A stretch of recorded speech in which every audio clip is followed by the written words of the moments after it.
Hello and welcome back to my channel. Autumn is definitely starting to creep in, so today I'm going to be sharing an autumnal table setting idea. So here is our dining area, which some of you may have already seen in our various renovation videos.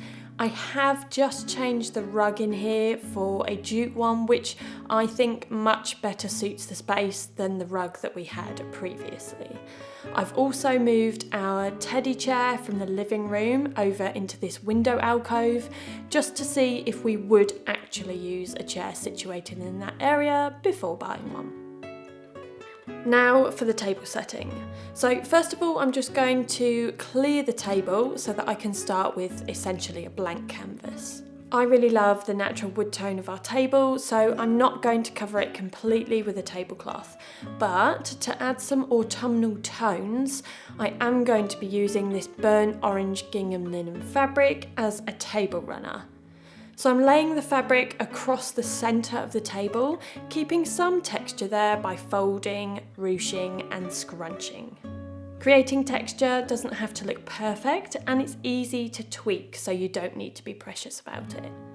I'm now using this vase to mark the centre point of the table. However, I will be swapping this out a little bit later on for something that makes more of a statement.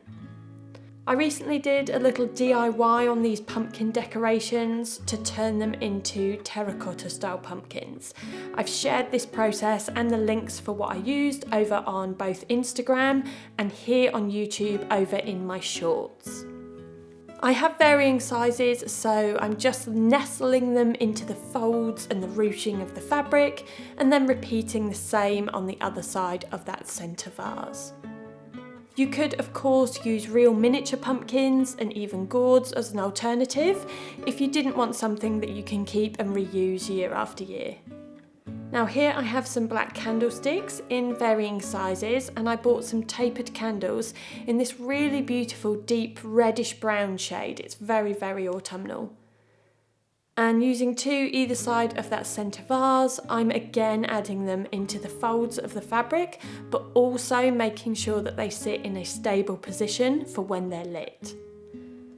Now for each place setting, of which I'm just doing 6 today, I'm using these cream frayed edge placemats as a base. On top of those, I'm then adding these round natural fibre placemats for a layered look, and again to add a little bit more texture given the season. Using our daily dinnerware, I'm then adding a dinner plate and side plate stacked on each other for each place setting and placing linen napkins on the top.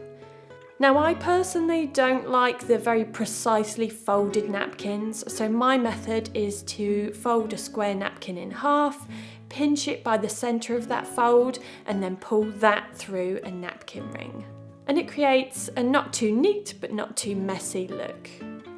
Now adding cutlery, which again is just our daily cutlery. We personally don't have any occasional cutlery or dinnerware, but I do think that what we already have works well for any season because it's neutral.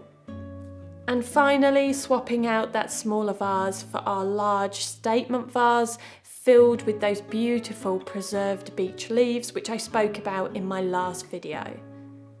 Now, of course, this wouldn't stay situated on the table when eating with guests because it is quite large, but it definitely makes an impact when looking at that finished tablescape. And there we go guys, my finished autumn table setting. Links and details for items in this video can be found down below in the description box, and I will also be sharing a full video, as I did last year, on how I have decorated our home this autumn, so stay tuned for that. But for now, thank you as always for watching, and I'll see you next time.